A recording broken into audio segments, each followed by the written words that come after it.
Olá, eu sou Adolfo Neto, professor da UTFPR Curitiba. Este é o Emílias Podcast, um podcast em que entrevistamos mulheres que atuam na área da computação ou na área da ciência. Hoje estamos aqui com Rosi Isaías, professora do Departamento de Botânica do Instituto de Ciências Biológicas da Universidade Federal de Minas Gerais, UFMG, que recentemente se tornou a primeira pesquisadora negra a receber uma bolsa de produtividade de nível 1A no CNPq. Esse nível 1A é o nível mais alto do programa de bolsas de produtividade em pesquisa do CNPq. Aproveito este momento para agradecer ao professor Luiz Eduardo Delbem, que deu RT no vídeo de uma curta entrevista com a professora Rosi e nos passou o seu contato. Ele também é professor lá do Departamento de Botânica da UFMG. Quem vai entrevistá-la comigo é a professora Maria Cláudia Emer, co-host do Emílias Podcast e coordenadora do programa Emílias Armação e Bits. Tudo bem, Maria Cláudia? Tudo bem, Adolfo. Estou muito feliz aqui com a professora Rosi. Legal. Então, seja bem-vindo ao Emílias Podcast. Professora Rosi, tudo bem? Tudo ótimo. Bom dia, Adolfo. Bom dia, Maria Cláudia. Quem estiver nos assistindo, um bom dia, boa tarde, boa noite, o que dependendo do horário. Certo. Muito obrigado por ter aceito o nosso convite. A gente sempre começa perguntando às nossas entrevistadas como é que elas escolheram suas áreas, né? A gente, por ser um programa mais ligado à computação, a maioria das nossas entrevistadas são da computação. Mas, obviamente, no seu caso, olhando o seu currículo Lattes, nós vimos que você fez graduação em Ciências Biológicas. Como é que você se interessou por esse curso? Então, se você conversar com um biólogo ou com um aprendiz de biólogo, você vai esbarrar 99% das vezes no professor de ciências, na professora de ciências ou no professora de biologia. E eu brinco que é a área mais encantadora. Vocês são da computação, vocês não vão concordar comigo, mas a área mais encantadora quando a gente está na escola. E a gente perde para o professor de educação física, claro, porque ele tira a gente da sala de aula. Então, nós perdemos para ele. Mas o professor de ciências, a professora de ciências tem nas mãos um repertório muito interessante, porque fala muito de corpo humano, fala muito de seres vivos, e aí a gente vai se encantando por essas áreas. Então, a minha professora de ciências, a professora Cândida, e o meu professor de biologia, o professor Mário, eram pessoas que eu considerava muito sabidas. Eles discursavam durante as aulas com muita propriedade sobre os temas, e eu ficava encantada com os discursos e com a sabedoria deles, e aí eu queria ser sabida, queria ter aquela eloquência que eles tinham para falar. E me encantei pela biologia. Na hora de chegar ali no vestibular, eu sou da época do vestibular, eu fiquei entre biologia e nutrição, fui olhar o que faz um nutricionista, o que faz um biólogo, e falei, biologia. Então, foi fácil escolher quando eu pensei no futuro profissional, né, no que eu ia fazer. Tá certo. Falando um pouco aqui de experiência pessoal também, né? Hoje minha filha diz que a melhor disciplina na escola é ciências. Ela adora o professor também, a fala do professor e o que tem aprendido, sabe? Então, ela concorda com você, Rosi. Bom, Mesmo que depois ela mude de carreira, né, e vá fazer outra coisa completamente diferente, a figura do professor de ciências fica marcada. com certeza. Bem, logo depois você decidiu fazer um mestrado, né, pelo Museu Nacional, Universidade Federal do Rio de Janeiro, e doutorado pela Universidade de São Paulo. Ambos, mestrado e doutorado, foram em botânica. Por que você se interessou por botânica e pela carreira acadêmica? Olha, eu penso assim, na verdade, as decisões, quando a gente é muito jovem, as decisões às vezes vão acontecendo meio nos atropelos, né?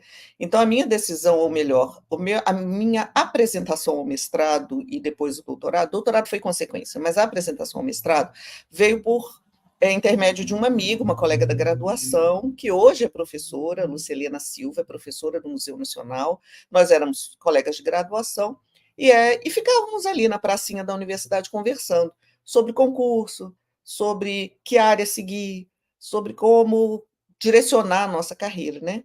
E ela foi que me deu toques assim: vá procurar monitoria, você gosta de anatomia vegetal?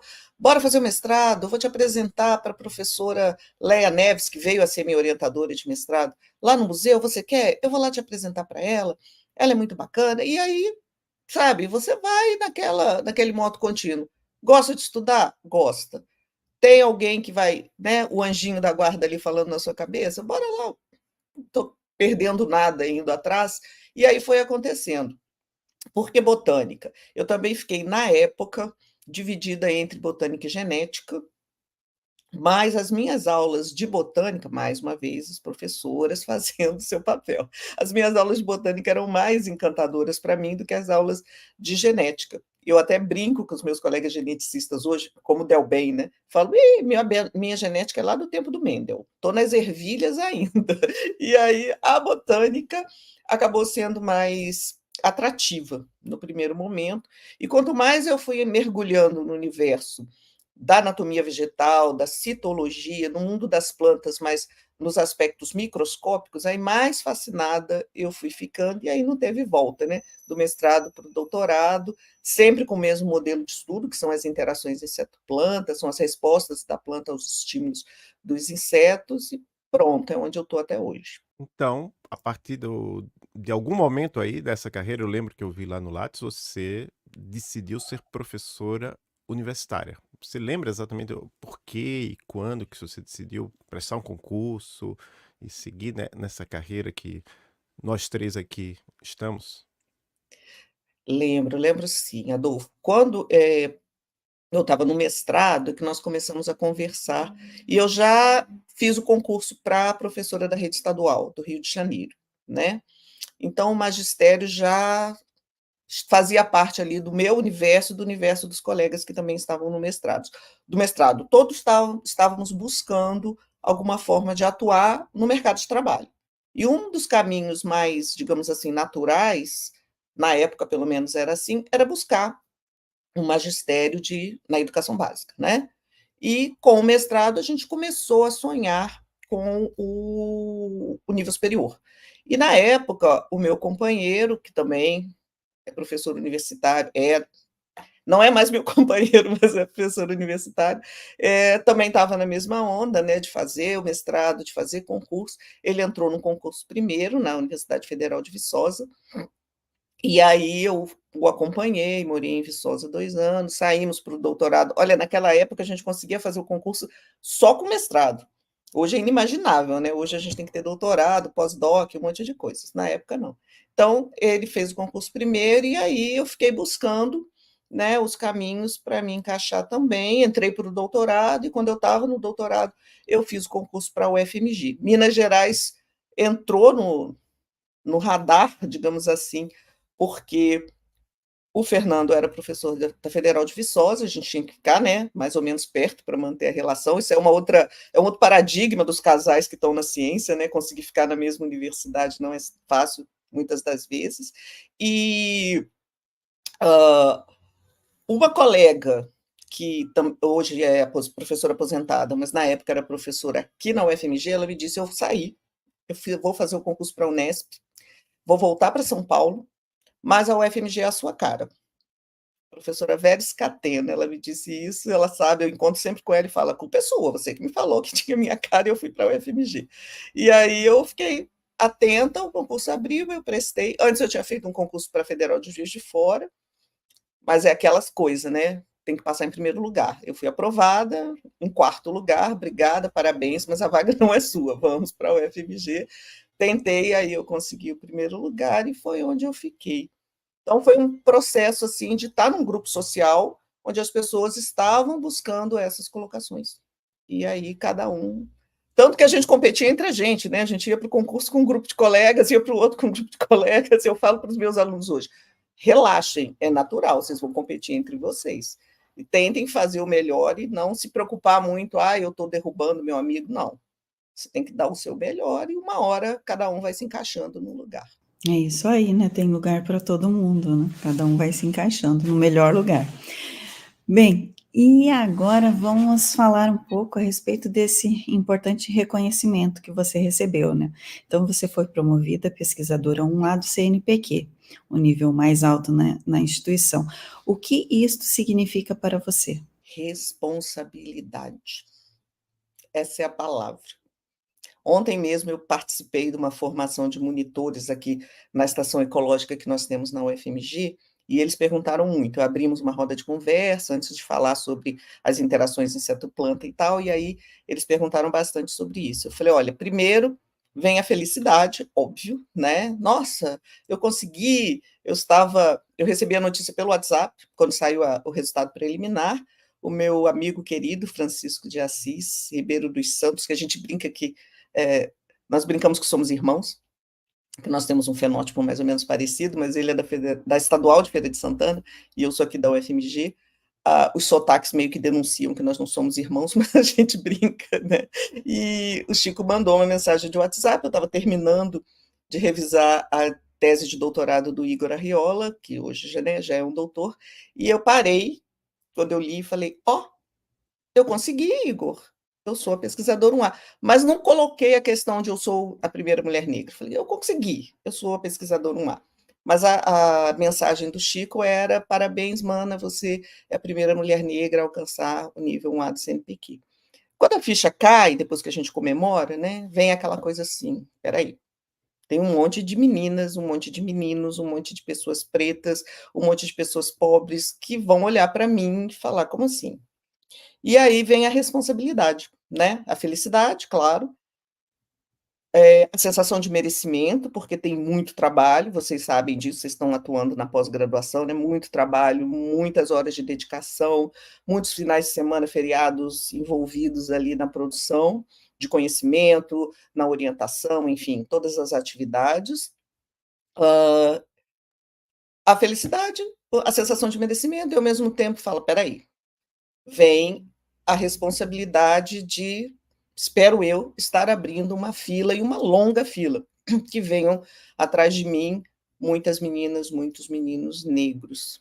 E aí eu olho para o lado e falo, olha, a fila já está se formando ali, hein? Tá bom, tá ruim não.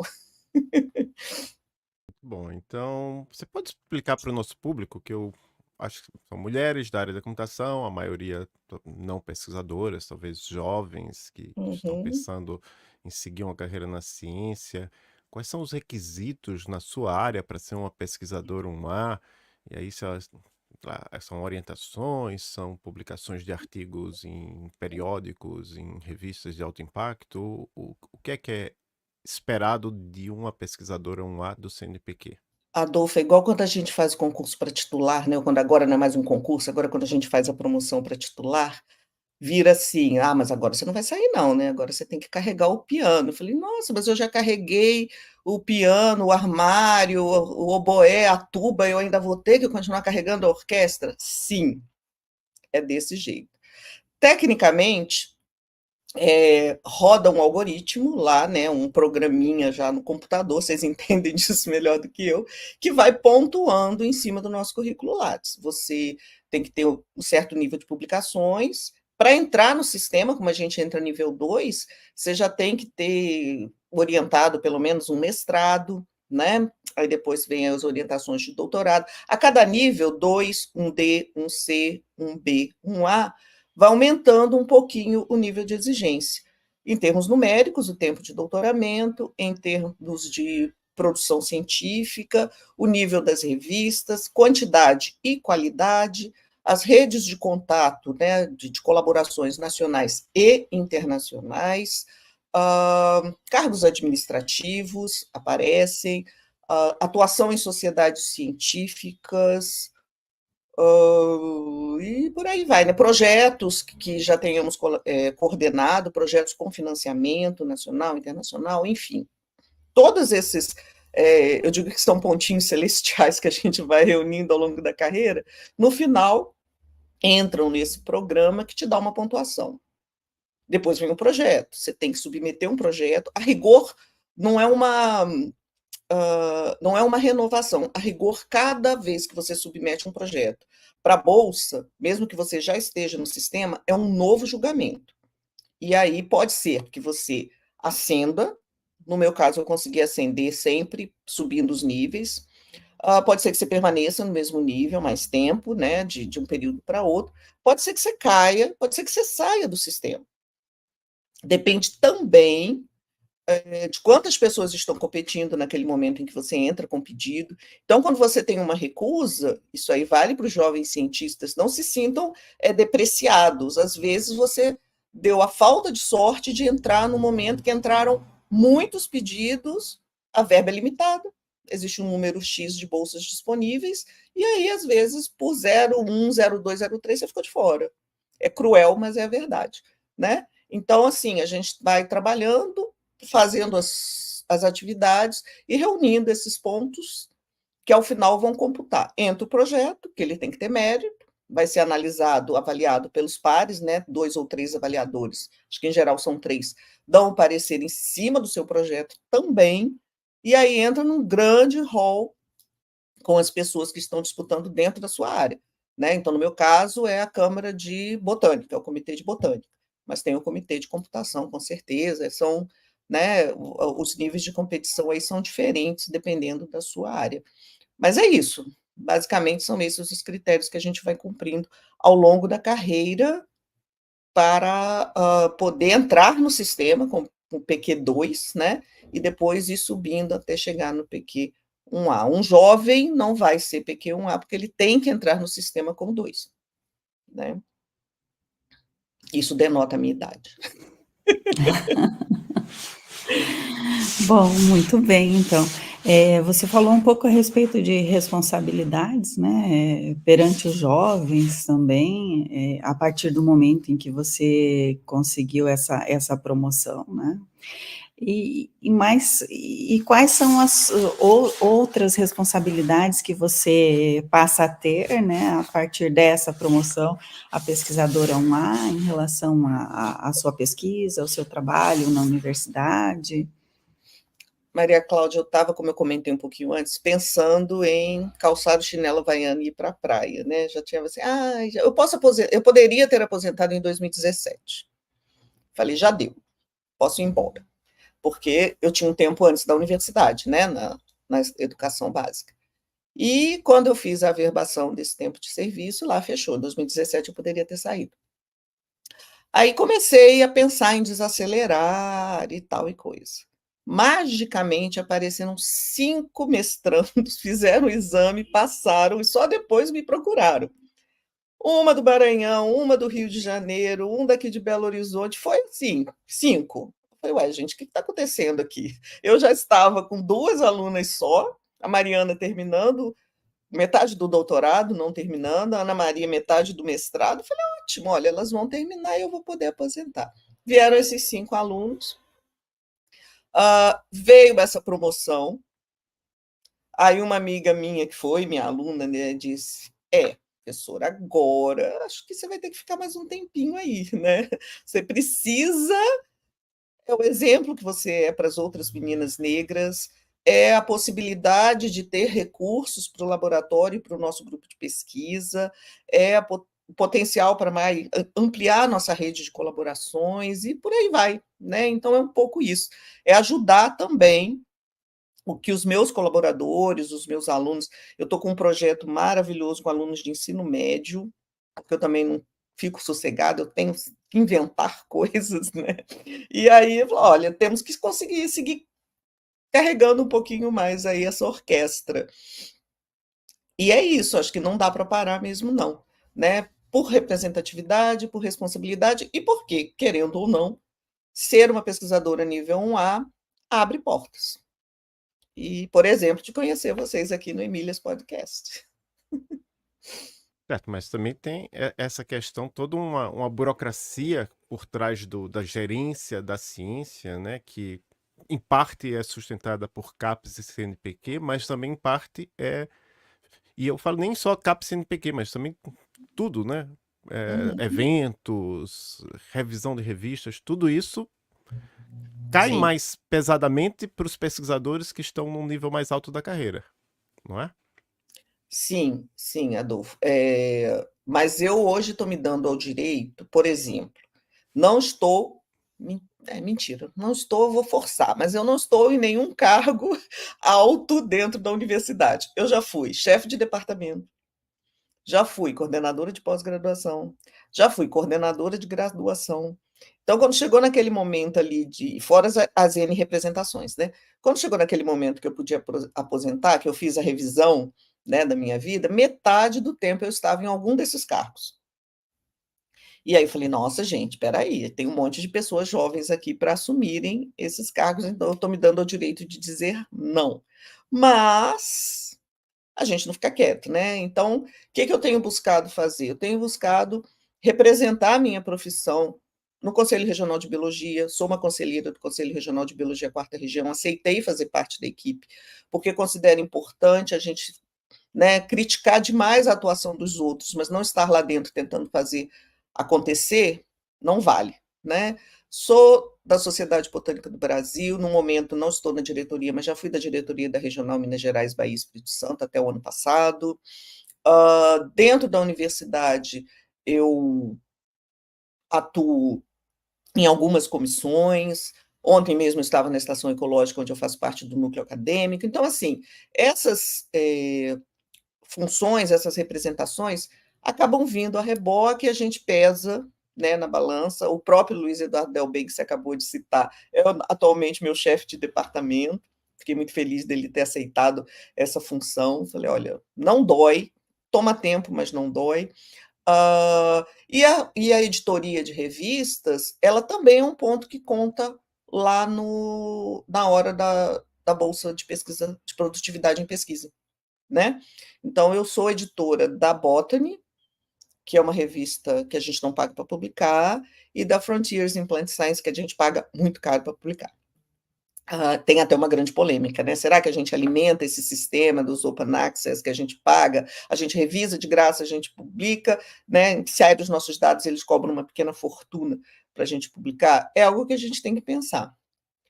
E até, se for o caso, começarmos a valorizar mais as revistas das sociedades, como um colega sugeriu ontem numa conversa informal, né. Por que não, reforçar mais as revistas das sociedades nas quais os sócios não pagam para publicar? Mas a gente acaba num sistema que é perverso, né, de pagar eventualmente numa revista open access, porque a gente vai ter maior visibilidade, né. Então é assim, é uma balança bastante cruel que eu espero que a gente encontre uma saída. É verdade. E agora vamos falar sobre um assunto, né, que é a nossa carreira de professor, professor universitário envolve ensino, pesquisa, extensão, em alguns casos administração também, né? Maria Cláudia agora nesse momento está num cargo administrativo, eu já fui coordenador de curso de pós, mas eu acho que para muitos de nós, né, o que nos leva mais à carreira de professor universitário no Brasil é a pesquisa, aquilo que faz, pô, legal, quero contribuir com o conhecimento do mundo. Então, você pode falar um pouco para a gente sobre a sua pesquisa, que temas que você estuda? Sim, vamos lá. Eu me considero uma professora que faz pesquisa. Eu gosto da sala de aula, eu gosto de dar aula. E gosto da pesquisa no laboratório envolvendo alunos, né, envolvendo colaborações, ex-alunos, o diálogo, o construir o conhecimento numa perspectiva dialógica que me move, que eu acho muito interessante. Então, lá no mestrado, a professora Léa Neves me apresentou as galhas, que são, a grosso modo, tumores vegetais, mas vamos corrigir, não são tumores, né? São crescimentos anômalos, mas que são de crescimentos determinados, por isso não são cânceres, né? Não são similares a tumores, tumores animais. E o que eu estudo é a perspectiva da planta, como a planta reage a esse estímulo externo que vem de um inseto, de um ácaro, de um nematóide, de uma outra planta. Pode ser vírus, bactéria? Pode ser fungo? Pode, mas em geral eu trabalho com animal-planta, né, e aí, como eu falei, eu gosto muito da parte microscópica, então eu busco, elucidar como que as plantas respondem, de formas diversas ou de formas convergentes, a esses diferentes estímulos. E essas galhas têm muitas formas variadas na natureza. Então, eu, como morfologista, olho para a forma e me intriga saber como que as células vegetais responderam de forma tão peculiar a formar essa estrutura. Eu gosto da imagem de um quebra-cabeças, esses puzzles grandões, que a gente vai encaixando peças. Então, eu consigo encaixar peças nesse quebra-cabeça, mas a grande pergunta, como é que as galhas se formam, vale $1 milhão e eu ainda não ganhei esse $1 milhão. Então, eu sei que envolve espécies reativas de oxigênio, eu sei que envolve substâncias fenólicas, eu sei que envolve hormônios vegetais, citocininas, auxinas, eu sei que envolve ligninas, eu sei que envolve um monte de compostos químicos numa verdadeira batalha química ali, né, de mediação química, de sinalização. Desligando genes, estimulando outros, mas eu não tenho o panorama completo, né, o mapa metabólico total desse desenvolvimento.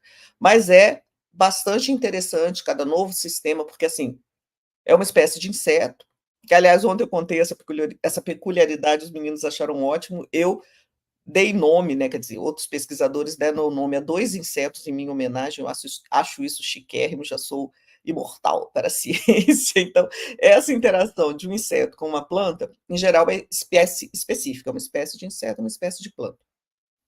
E por que esse inseto não vai numa outra planta? Por que a outra planta não responde a esse inseto?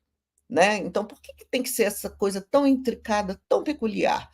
Isso vai movendo o nosso cérebro, pegando diferentes sistemas e tentando ver o que eles têm em comum, para a gente colocar essas pecinhas no quebra-cabeça, e quando eles divergem, a gente começa a quebrar a cabeça de novo para saber por que está divergindo.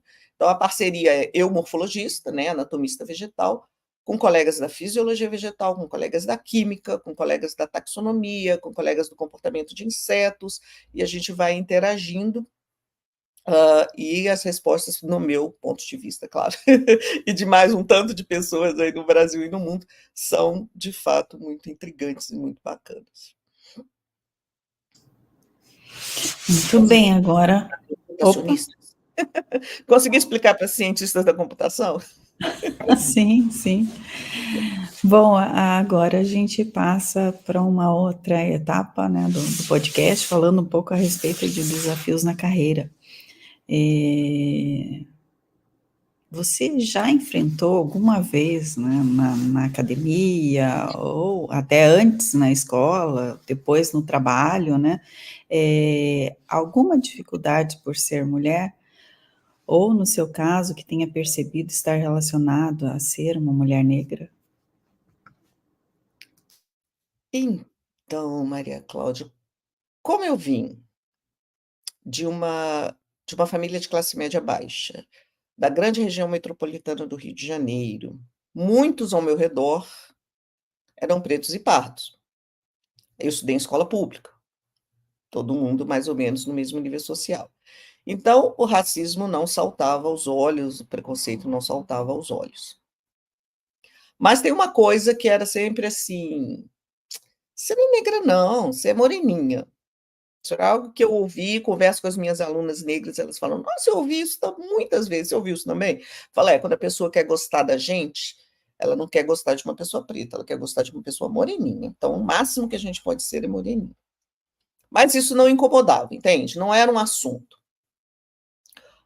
Mas à medida que a gente vai saindo daquele ambiente ali, da infância, da adolescência, chega na universidade, eu olhei em volta e falei, ué, tá sumindo o pessoal preto aqui, né? Tá todo mundo meio clareando. Na universidade, no curso de Ciências Biológicas, na Universidade de Santa Úrsula, onde eu estudei, éramos ali uns 4, talvez 5 alunos negros. Não passava muito disso. Até hoje a gente tem um grupo no Facebook, ainda usamos Facebook, né? E eu olho as fotos do pessoal publicando e falo, olha, gente, não era a minha percepção, não. As pessoas eram, em grande maioria, esmagadoramente brancas. Bom, vamos chegando, né? Em alguns ambientes universitários, eu era tida como uma pessoa, olha, ela é uma pessoa esquisita. Ela é uma pessoa difícil. Em alguns momentos eu chorei. Quando eu estava no doutorado, em alguns momentos eu chorei. Por que a pessoa não gosta de mim? Eu não vou dizer nomes por razões óbvias, né? Mas por que a pessoa não gosta de mim? O que eu fiz? Aí eu tinha um colega que dizia para mim assim, tenho, né? Hoje é um grande amigo. Ele dizia assim, você não precisa fazer nada, você existe. E eu não entendia do que ele estava falando. Até que, assim, a gente jogar as cartas todas na mesa de uma vez demora, porque ninguém nunca vai dizer na minha cara, eu não gosto de você porque você é preta, eu não gosto de você porque você é negra.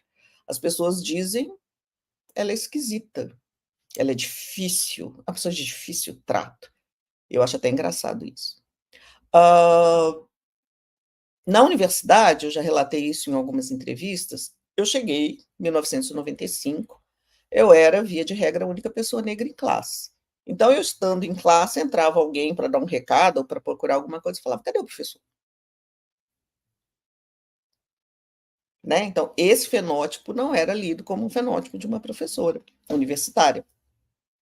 Eu chegava em mesa de votações, essas mesas de votações que a gente tem na universidade, para os conselhos, para as câmaras e tal, e a pessoa que estava lá recebendo a gente para entregar a cédula para a gente votar, mexia nas listas e procurava o meu nome na lista de funcionários técnico-administrativos. Na minha cara, não lia o crachá, não me perguntava, começava a procurar e dizia para mim assim: ah, você não vai poder votar, seu nome não está na lista. Eu esperava calmamente, respirava e falava: por que não você procurar na lista de professores? Sabe? O queixo chegava a dar aquela caidinha assim, a pessoa disfarçava, pegava a lista. Olha, à medida que o tempo vai passando, a professora Rosi Isaías vira alguém conhecido. Então, não vai mais acontecer isso, porque as pessoas sabem quem eu sou. Mas se eu saio do ambiente do ICB e vou para uma outra unidade da UFMG, onde as pessoas não viram meu rosto, não sabem quem eu sou, pode acontecer a confusão novamente. Como aconteceu o momento que eu fui numa reunião da Diretoria de Relações Internacionais, como coordenadora de pós-graduação, e o funcionário que me recebeu estava com 2 colegas brancas. Nós fomos entrando no prédio e ele perguntou quem eu estava acompanhando. Eu me senti assim, falei: nossa, voltei para o Brasil Império, sou a mucama, o que está acontecendo? Aí falei para ele: eu estou acompanhando você, você não está nos dirigindo para a sala? Ele repetiu: sim, mas quem você está acompanhando? Até que eu estanquei no corredor e falei para ele: ah, desculpa, eu esqueci de me apresentar. E aí eu vomitei um currículo Lattes na frente dele, assim, falei todos os títulos de uma só vez, ele arregalou o olho também, pediu desculpas o resto da manhã, e eu falei: por gentileza, eu estou te acompanhando, siga o seu caminho. Ah, mas isso não é racismo não, Rosi, você está equivocada, porque você tem cara de novinha. Sabe? O desconto vem sempre acompanhado e ninguém nunca vai dizer. Mas são situações constrangedoras, né? São situações em que eu tenho que respirar e pensar: não posso me tornar uma pessoa amarga, porque não é para isso que eu estou aqui, né? Eu estou aqui para ser leve, para trabalhar, eu estou aqui para trabalhar. Eu não estou aqui para me esquentar com o preconceito, o problema é das outras pessoas, não é meu. Se for preciso enfrentar, eu vou enfrentar. Se mexer com uma aluna minha ou com um aluno meu, eu vou enfrentar. Comigo, eu tento levar na ironia, tento levar de uma forma leve. Mas já ouvi, assim, que eu fui entender muito depois, que era assédio moral, tá? Olha, sabe qual é o seu problema? É que você gosta de festa. Falei: hã? Gosto de festa, sim. Festejo a vida. Por que que isso é um problema? Ah, sabe qual é o seu problema? É que você não suporta que alguém faça sombra para você. Eu tô esperando a sombra até agora, tá? Mas tudo bem. Então, assim, sabe, o assédio moral ele vem sempre de uma forma que nunca a pessoa vai dizer que é por causa da cor. Aliás, o que eu escuto muito e ouvi agora em relação a essa promoção aí, essa bolsa de pesquisa, fica parecendo que ela teve que fazer mais que o resto dos colegas. Então, tive. Fica parecendo que é uma grande conquista. É. Nossa, mas por que só agora, um quarto do século XXI, que uma mulher negra consegue chegar no NPq, lá no CNPq? Fala: gente, olha ao seu redor. Quantas somos? Quantas somos no ICB ou FMG? Forçando, assim, querendo ser feliz? 4. As outras 3 são mais novas do que eu. Tem um caminho, né? A gente conversou aqui sobre os degraus. Tem um degrau, assim, né? Degrau por degrau para ascender. E a pessoa pode, às vezes, nem querer entrar no sistema. Não é porque não quis entrar. Mas não é só porque não quis entrar. É porque somos muito poucas, né? Hoje, no gráfico lá do CNPq aparece um tracinho lá em cima, no PQ1A, tem uma mulher negra. E eu descobri isso em 2018, num evento aqui da UFMG de mulheres negras na ciência, que eu era a única autodeclarada negra, nível 1, eu era um C na época, né? E aí eu fiquei assim, como assim? E eu fui falando isso em diversos eventos e falando, se vocês conhecerem outra pessoa que não tenha se autodeclarado, me avisa, eu quero encontrar essa mulher. E não encontrei. É duro. Falei isso para uma aluna minha, ela recuperou essa fala. Eu falo demais, viu, gente? Vocês podem me cortar. Ela disse assim para mim que quando ela passou no doutorado, vou falar o nome dela, se chama Daniela Boanares, hoje é uma pesquisadora com grant do Serra Pilheira, tá? É muito elétrica, uma pessoa muito feliz. É daquelas também, sabe qual é o seu problema? Você gosta muito de festa? Ela é dessas que gosta muito de festa. A Daniela é uma menina negra, uma mulher, né, já uma adulta, e ela ganhou o prêmio tese, o prêmio CAPES de melhor tese da biodiversidade, há uns 2, 3 anos atrás, e a Daniela recuperou, que quando ela uma memória, né, de quando ela entrou para o doutorado, vamos comemorar, vamos, adoro festa, comemoramos, saímos, tomamos o nosso chopp, voltamos, eu sentei, agora vamos conversar. Ela, na verdade, foi minha co-orientada, né, o orientador dela foi o Marcel França. E aí eu falei, vamos conversar. Agora que você entrou, você vai ter que fazer mais e melhor do que os seus colegas, senão você não vai ser levada a sério. As pessoas vão ter prazer de te desmerecer. É cruel, mas é a verdade. Eu tive que fazer mais e melhor do que muitos dos meus colegas, porque as pessoas estavam prontas para me desmerecer.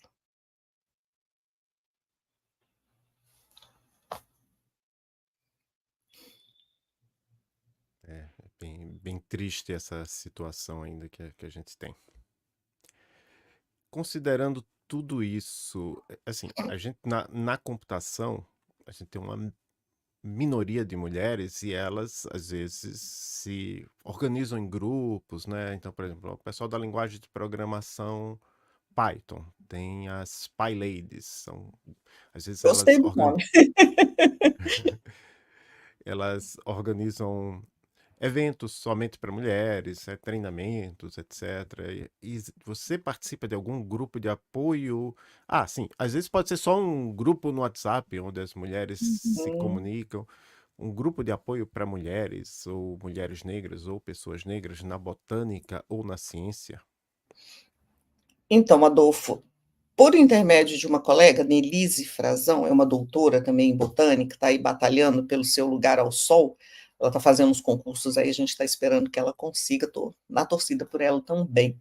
Por intermédio dela, a gente criou um grupo de pesquisa. A gente chamou, são botânicas, né? Mulheres pesquisadoras botânicas, não tem nome o grupo, não, mas são mulheres em diferentes níveis, graduação, mestrado, doutorado, professoras já, né, pós-docs, para discutir essa posição das mulheres negras na ciência. A partir desse grupo e de conversas dentro do grupo, surgiu o Núcleo de Diversidade, Equidade e Inclusão da Sociedade Botânica do Brasil, espelhando grupos de outras sociedades científicas, né? Um pouquinho antes de criarmos esse núcleo, eu consegui, como eu era da diretoria da Regional Minas Gerais, Bahia e Espírito Santo, também da SBB, a gente criou um grupo que a gente chamou de Chapter Iniciação Botânica. Os meninos deram esse nome. É um grupo de jovens botânicos. Muitas mulheres, muitos homens, é um grupo diverso, né? Gays, trans, temos todos ali representados. Mas não tem a temática de negros, né? O Núcleo de Diversidade, Equidade e Inclusão começou para discutir mulheres negras na botânica e a gente pensou, vamos ampliar? Vamos. Fomos para uma assembleia temerosas de que o grupo não passasse, né? A assembleia tem que aprovar a criação do núcleo. A nossa presidente atualmente é uma mulher negra. Então, está aumentando nossa chance. Eu acho que o momento é propício para a gente propor.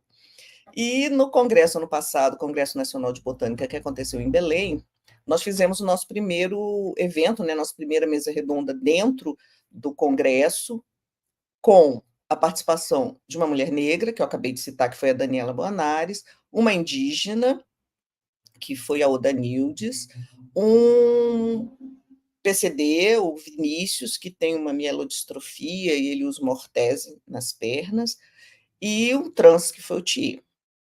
Cada um contou a sua trajetória dentro da botânica, dentro da ciência, compartilhou, né, as suas vivências e suas experiências. Foi nesse momento que a Daniela recuperou a minha fala para ela, que ela teria que fazer mais e melhor.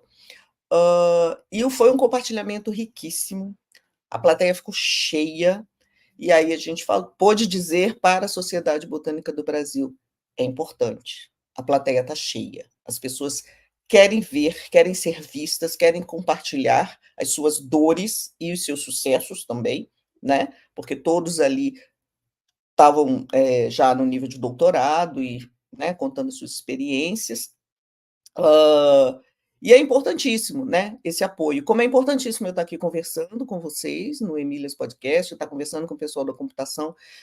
Uma pessoa, 2 ou 3 que esteja assistindo, que venha de outras áreas, né, provavelmente, compartilhando nas minhas redes, a gente aumenta a visibilidade do podcast, mais pessoas vão se sentir apoiadas, e eu uso, lá no congresso de 2018, eu terminei com uma frase que eu continuo usando até hoje: meninas, se eu cheguei até aqui, vocês também podem, então venham, né? É nessa perspectiva de apoiar que a gente formou o núcleo, é nessa perspectiva de apoiar que eu estou aqui conversando com vocês, é nessa perspectiva de acolhimento que eu acho que a universidade, a pós-graduação, a graduação, as escolas se tornam mais diversas, mais inclusivas, e a gente cresce mais porque a gente vai ter novas perspectivas para responder às nossas velhas perguntas e às nossas velhas questões, né? Porque os nossos problemas também não são assim tão inventados, pelo menos na biodiversidade, eles estão batendo na nossa porta todo dia.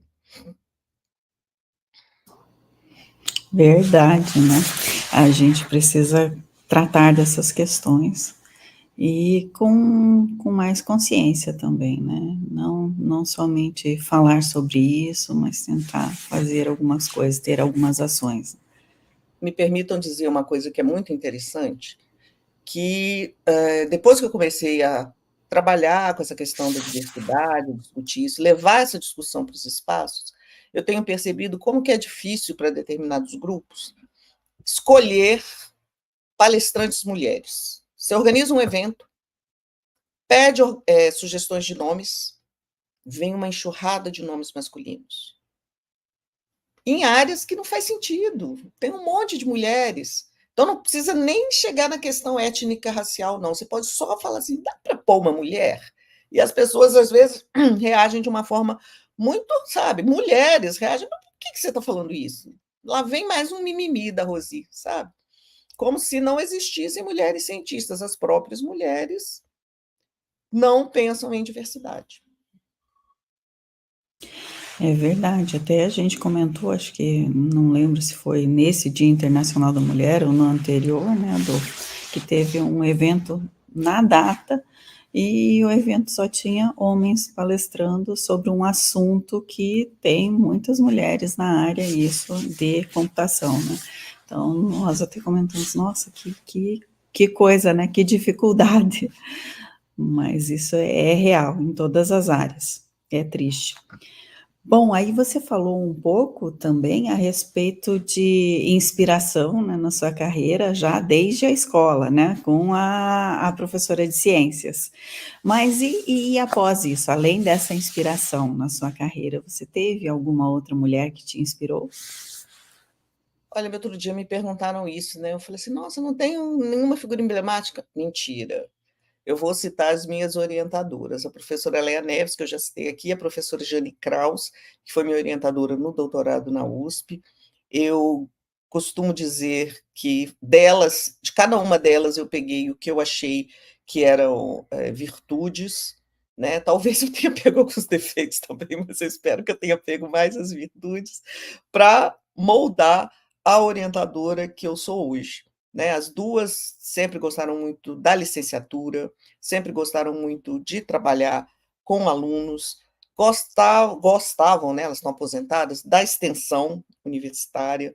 Então, assim, eu fui pegando delas muito do tratar, né, a ciência, o dia a dia com os alunos, e são duas figuras assim que eu acho que são bastante emblemáticas na minha carreira, na forma como eu, né, como formei a Rosia Isaías.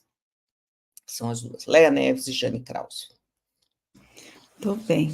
E aí, o que você diria para as meninas ou para as mulheres, né, que estejam pensando em seguir carreira na botânica, né, ou às vezes fazer uma troca, né, e ir para a botânica, na biologia ou na ciência, para estimulá-las? Para a botânica especificamente, Maria Cláudia, eu diria que tem um mote que tá permeando assim meu cérebro nos últimos tempos, que é sem plantas não dá. Então, assim, é um universo que já teve um glamour muito grande, né? Ser botânico, pensa na época dos grandes naturalistas, eram financiados, né, pelo rei, pelos grandes milionários, faziam aquelas viagens de anos, vieram ao Brasil, a gente bota aí o Peter Lund como um exemplo, e vieram para o Brasil, exploraram aqui as nossas terras, coletaram, levaram milhões de coisas para fora do país. E aos poucos, a botânica, que era conhecida como uma ciência amabilis, virou negligenciada. Ninguém quer saber mais de botânica, não tem o glamour que tinha antes. Mas veja, no universo dessas mudanças climáticas globais, desses transtornos que nós estamos tendo nas grandes cidades, o que a gente está vendo no Rio Grande do Sul, que a gente está vendo em Porto Alegre, meu coração apertado, porque eu tenho um monte de amigos lá, não é muito diferente, medidas as devidas proporções, do que a gente vê nas capitais Belo Horizonte, Rio de Janeiro, quando chove muito. Né? A gente está passando por processos de inundação e perdendo pessoas, enfim, perdendo vidas. A gente precisa fazer as pazes com a natureza. A gente precisa fazer as pazes com as plantas, a gente precisa fazer as pazes com o meio ambiente. Não dá para ficar pensando que é só explorar, né? A natureza está aqui para nos servir. Não. Né? Na verdade, nós dependemos dela, nós dependemos das plantas para algo muito, muito, muito, muito básico: oxigênio. E a gente esquece disso, né? Tá de graça, tá aqui, ó, em todo o nosso ambiente, a gente não cobra por ele, né? Não tem como cobrar as plantas, quer dizer, se bem que algum dia alguém vai inventar a forma de cobrar, mas não tem como cobrar, a gente tá de graça. Então as plantas nos oferecem esse subproduto do metabolismo delas de graça e nós negligenciamos, nós não precisamos delas para nada.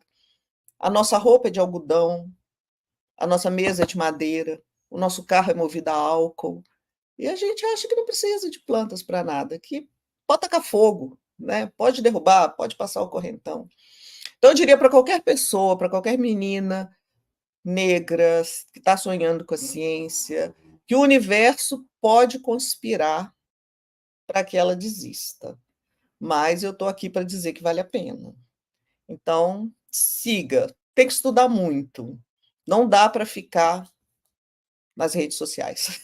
Tem que soltar as redes sociais, ler muito, usar o celular. O celular hoje nos dá acesso. Imagina quando eu fiz mestrado e doutorado, se eu tinha todos os artigos aqui. Não tinha, né? Tinha aqui na biblioteca, tinha que pedir no Comute. Quem é da minha geração sabe o que é isso. Então, assim, usem essa ferramenta, que é o celular, que é o laptop, que é o tablet, para buscar para leituras, para se tornar mais sábia, para se tornar mais inteligente, não exatamente, mas com mais conhecimento mesmo, com mais, né, cabedal. Use a inteligência para buscar mais e mais informação, se tornar mais sabida e ter um discurso mais forte. Nessa perspectiva, eu tenho um projeto Construindo Olhares Botânicos, que é um projeto com alunos do ensino médio, e a gente traz os meninos para dentro da universidade. Eles são bolsistas de iniciação científica júnior, são meninos de escola pública e estão trabalhando junto com os mestrandos, junto com os doutorandos, na produção de conhecimento sobre a flora de um parque que a gente tem aqui perto, que é o Parque Estadual Serra Verde. E com isso eu espero construir nesses meninos esse repertório para discutir sobre natureza, sobre preservação, dessa forma aqui, leve, mas dizer, olha, gente, sem plantas não dá, a gente precisa delas para sobreviver.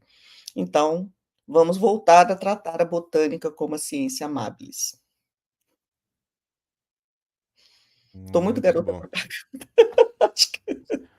Vou procurar o link desse projeto para colocar na descrição, projeto Construindo Olhares Botânicos. E agora também a gente chega num momento um pouco mais leve do nosso podcast, que é o momento indicações, mas que não vai ser totalmente leve, porque enquanto você pensa, a ideia eu vou perguntar para você se existe algum livro, filme, série, podcast, quadrinho, etc. Não precisa ser todos esses, qualquer um desses, quantos você quiser, seja da sua área, seja de fora da área, que você queira indicar para as nossas e nossos ouvintes. Enquanto você se prepara, eu vou indicar três coisas. Uma, talvez o nosso público mais jovem já conheça, existe uma série chamada Black Mirror, Espelho Preto, né? Que o Black Mirror, a que o título se refere, é a tela do nosso celular, né? Quando ele está desligado, ele é um espelho escuro, né? Preto, né? Nesse sentido. Tem um episódio chamado Hated in the Nation, que é interessante porque junta a biologia e a computação. Em linhas gerais, a ideia é assim: acabaram ou estão praticamente acabadas as abelhas no mundo. Por quê? Porque justamente desmatamento, morte das abelhas, etc. Só que as abelhas são essenciais para a existência das plantas, né? E, portanto, para a existência do mundo. Aí o pessoal da tecnologia cria uma solução, né? Essa ideia sempre da solução maravilhosa da tecnologia, que são as abelhazinhas robô, né? Uns mini dronezinhos assim que são abelhas. Mas aí eu vou deixar o suspense, porque alguém descobre como fazer alguma coisa com essas abelhinhas e acontecem coisas terríveis. É pesado, então, sua menor de idade, melhor não assistir, mas é bem curioso e faz você pensar. Outra dica que eu vou dar antes da última dica, que é mais séria, recentemente agora eu estive com um casal chamado Bruce Tate e Meg Tate, e eles também, é interessante que eles escreveram um livro chamado Currently Away, infelizmente não tem ainda em português, onde eles falam um pouco sobre essa questão todo esse problema do aquecimento global e do problema das pessoas não valorizarem esse problema. Eles são estadunidenses e lá também é um problema sério. Tem muitas pessoas que, não, isso aqui vai se resolver por conta própria, né?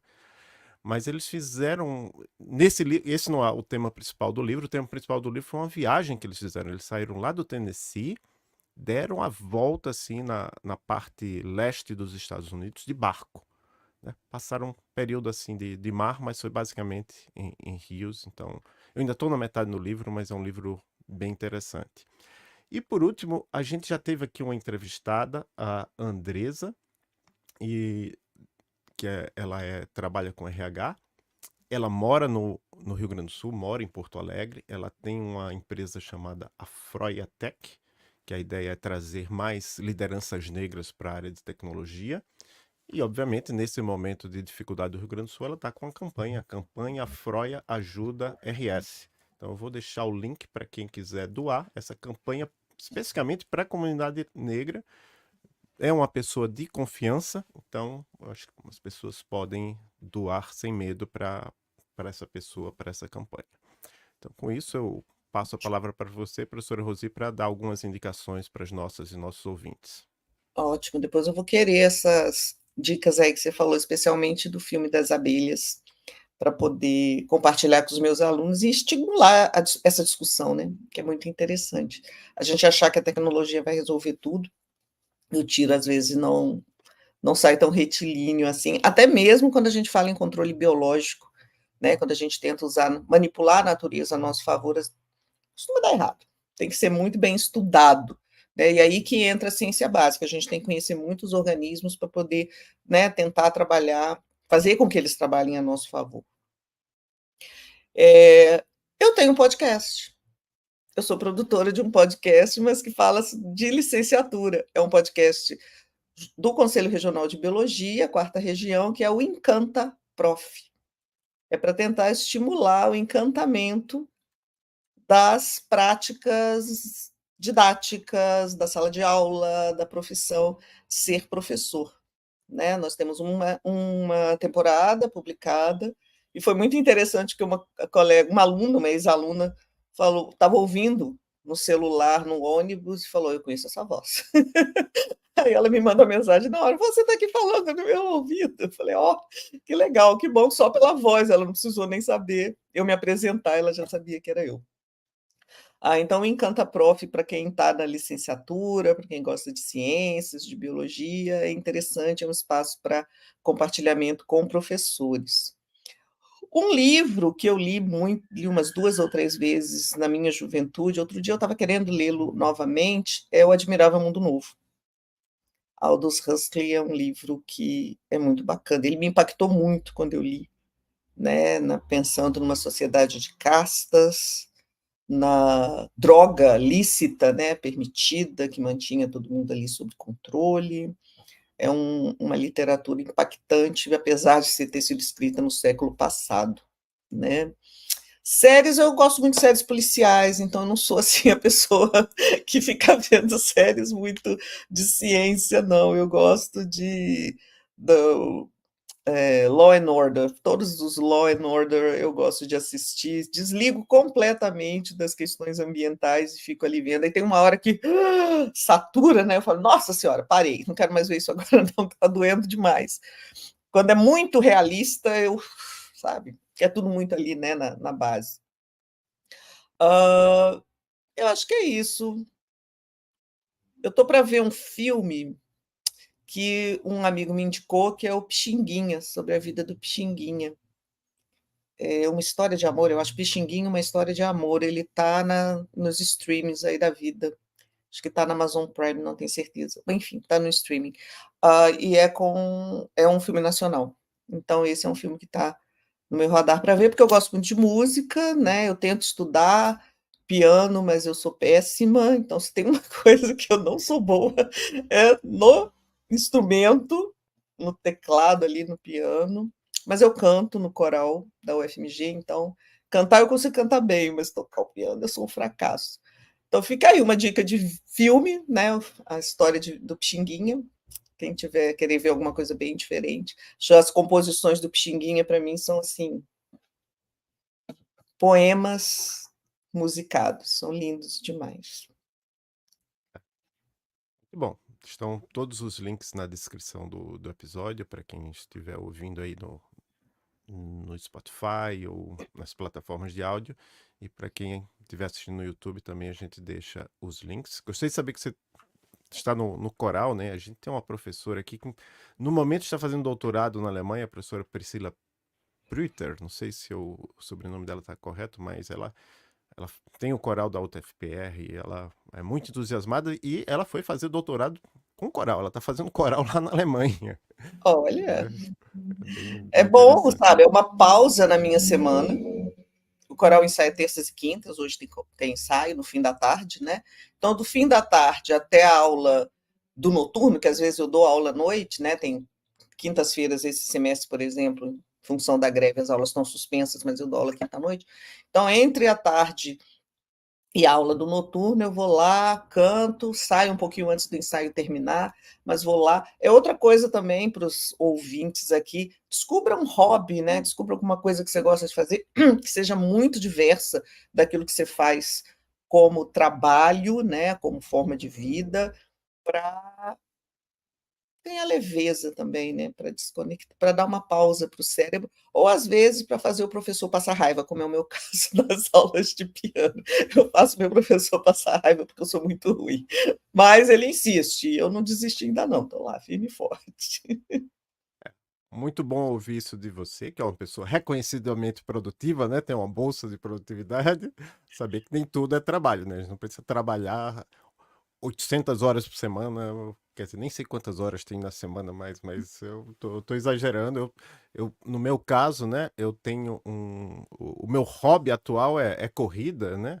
E até a gente criou, né? Na verdade, quem criou foi o professor Leandro Zatesco e uns alunos, um grupo de corrida aqui de alunos e professores da UTFPR chamado Alan Turing Runners. Alan Turing é aquele pesquisador que foi um dos pioneiros da computação, e aí o Runners tá em inglês assim, mas são corredores mesmo brasileiros.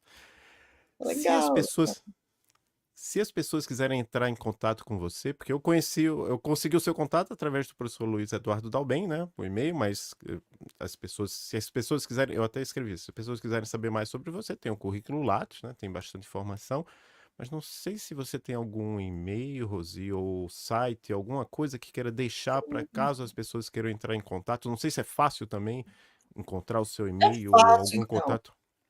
Outro dia uns alunos falaram que queriam falar comigo, os alunos da USP. E falaram: o seu Instagram é fechado, porque toda a juventude agora corre para o Instagram, né? Falei: gente, o site da UFMG, se você entrar lá digitar o meu nome, ele vai te dar o ramal da minha sala, mas telefone não existe mais, mas tem que ser pelo Instagram. E eu sou péssima Instagrammer, então eles não conseguiram entrar em contato comigo. Mas, diante de toda essa repercussão, né, da bolsa, o meu Instagram é Rosi Isaías, tudo junto, do jeito que está aparecendo aqui na tela, com underline no final, Rosi Isaías, underline.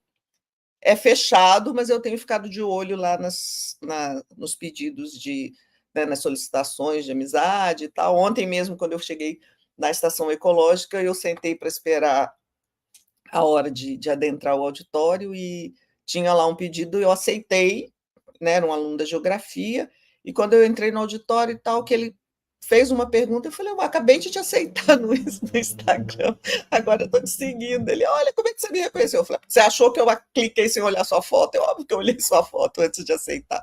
Eu li quem era você, um aluno da UFMG da geografia, eu acho que eu posso aceitar, né? Não é um louco qualquer, porque tem horas que eu fico na dúvida se eu devo aceitar ou não. Mas é Rosi Isaías underline, é o meu Instagram, rosi.isaias@gmail.com, também eu acho que é fácil, né?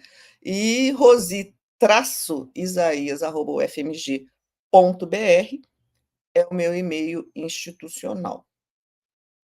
Daí é só mandar um e-mail, dependendo do tema, dependendo do assunto, a gente passa para o WhatsApp, né? E vai se tornando aí, vai tornando a comunicação mais fácil. Joia. Tranquilo de me achar, eu acho. Uhum, uhum. Ótimo, então. Bem, Rosi, chegamos ao fim desse episódio e eu quero agradecer a sua presença aqui conosco no Emílias Podcast. Gostei bastante de conversar com você, acho que foi, assim, inspiradora essa conversa.